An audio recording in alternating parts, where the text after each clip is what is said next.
Hey everybody. So today we're on our number one favorite Christmas movie ever. Allie's got hers on her channel, The Allie Robbins Show. Go check hers out because I've got a response to hers. So go check it out. And mine is a little bit comparable, somewhat comparable. We've been having some fun doing these for the last 4 weeks. It's been a really good time. So I'm looking forward to what we do next at some point. But this has been fun. But I am doing my number one today. And I wonder if you can guess what it is. Can anybody guess what it is? Maybe? I don't know. Anybody? Anybody? That's right. It's Batman Returns. And of course it's Batman. I mean, come on. That's my guy. And he's got a Christmas movie, so why not? Probably one of the most un-Christmas movies of that could be a Christmas movie. But I love it. It's my favorite. It's my number one. And it's a superhero movie. So that's really actually one of the reasons. I've got 3 reasons that this is my favorite Christmas movie of all time. 1, because Batman's in it, obviously. 2, because it's a superhero movie that's set during Christmas time.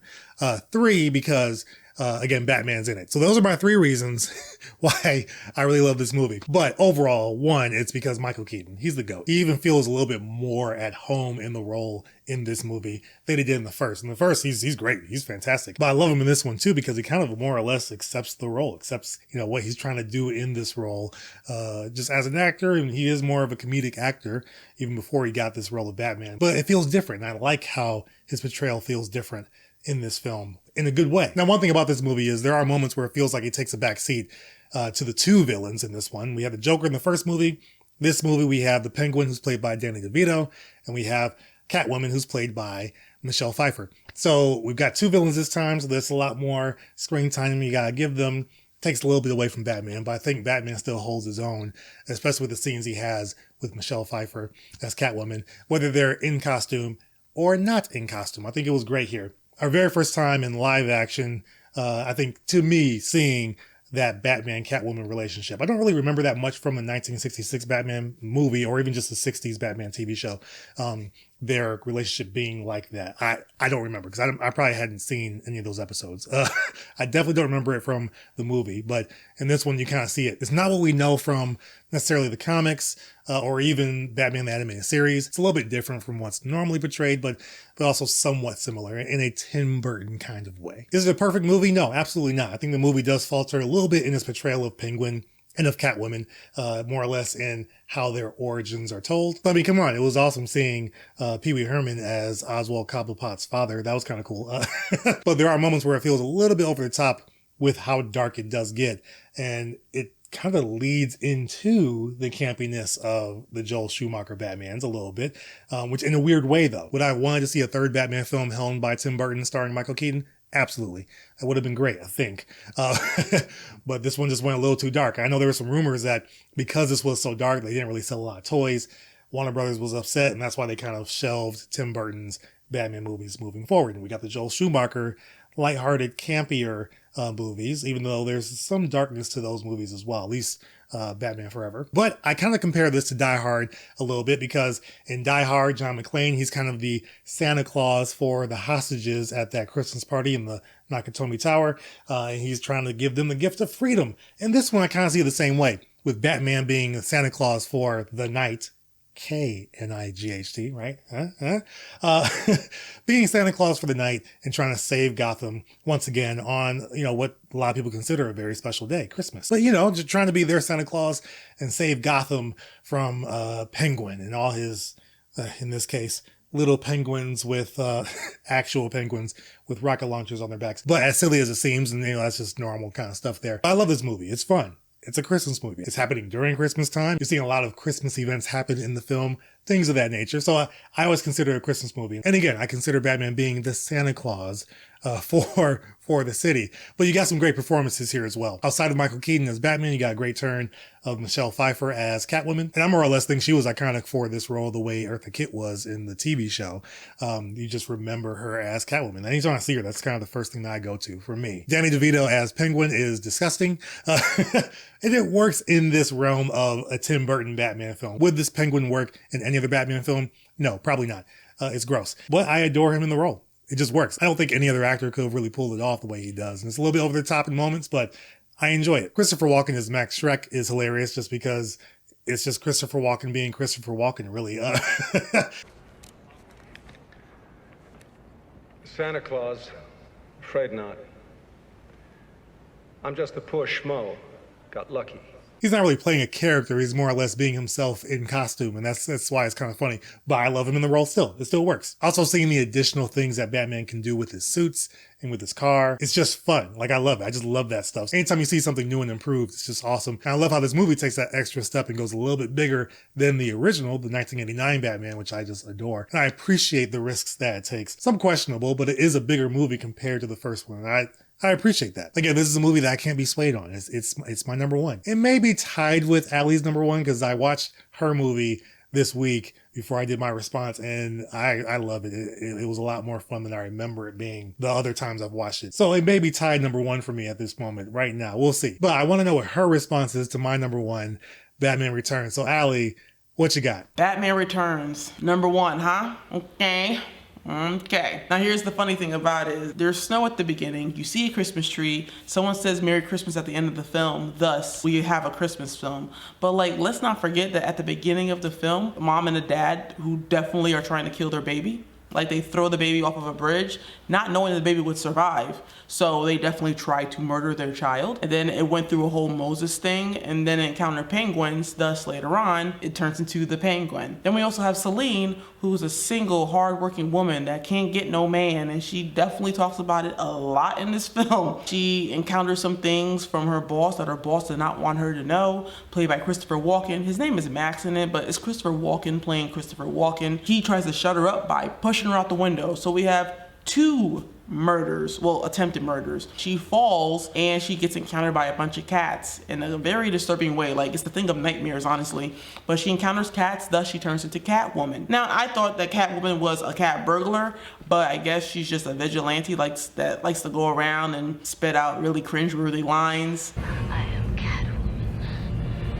Hear me roar. And then she went from looking like a zombie to like being able to understand what's going on, to all of a sudden getting the energy to put together a Catwoman suit. And then I guess midway through was like way too difficult and about it, and just started stapling it together, giving me a lot of Frankenstein monster vibes. Then we have Bruce Wayne, who, I ain't gonna lie, probably one of the worst Batmans I've seen since George Clooney. He had no suave, he wasn't smooth, he wasn't charismatic, stumbling over his words when he saw Celine. My favorite Batmans, honestly, as of right now, up to date, would have to be Christian Bale and Ben Affleck for two totally different reasons. I think Christian Bale is the best Bruce Wayne because he just had a smooth, charismatic way of talking and dealing with people. Like, if he said he owned a building or owned a town or he just bought a bank, you would believe it. Ben Affleck, he had that same charisma, but also the physicality to where you can tell he could be Batman and fill out the Batman suit. And if he punches you, you're most likely going to die. If not, be paralyzed from the neck down. I didn't get that same feeling from Michael Keaton, so it kind of took me out of the film when he came on the scene. So I'm like, this is not how Batman would operate. Also, a lot of ridiculousness taking place too. Also, what I love a lot in a very sarcastic way, you're watching PG-13 violence, because if someone gets shot and you don't see them getting shot, are they really dead? It's like if a tree falls in the woods and no one watches it, did it really make a sound? You know, it's just like one of those things where, you know, an explosion takes place, someone falls into a little hole, and you see the explosion, but you don't see the person who was near the bomb. So did that person really die? You know, it's just kind of difficult to get into it when you know certain people should be dead, but like you didn't see them, and it's PG-13, so they most likely didn't. Although there is someone that gets shot and they get rolled into the water, but like maybe they're dead, maybe they're not, who knows.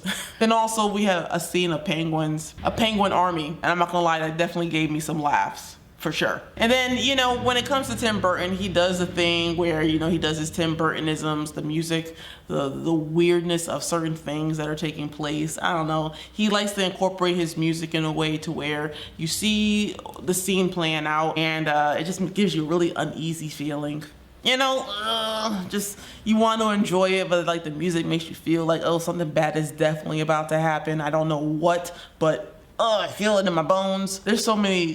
This film was just really funny in a lot of ways, and also it raised a lot of questions, more than I really want to discuss in this review. I don't want to take up too much time for Mike So all in all, Christmas film, oh yeah, people say Christmas, Merry Christmas at the end, you see the Christmas tree, but you know, we have some attempted child murders, a woman that gets murdered like 3 times, 4 times maybe, and then a Batman who is a disgrace to the Batmans that we've seen. I don't know. I mean, I respect it, but Merry Christmas?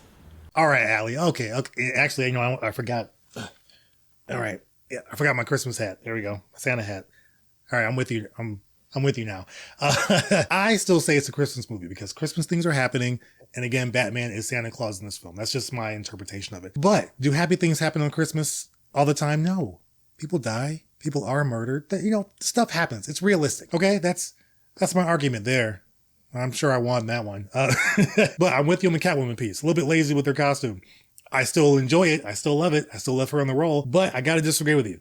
That's very blasphemous what you were saying about Michael Keaton's Batman, okay? He is Batman. Now, I will say that yes, Christian Bale was a very good Bruce Wayne and Ben Affleck was a very good Batman / Bruce Wayne, sort of. I still feel like we haven't received the definitive Batman in live action like we have in animated form. Batman from the animated series is the best Batman by far, period. So Kevin Conroy technically is the best Batman and Bruce Wayne. He's got both. And the one package we got in the animated show, he's the perfect one. And we still haven't gotten both sides of that in the in live action yet. So that's kind of where I am with that. But I still love Keaton in the role. He's still the GOAT. All right. I don't care what anybody says.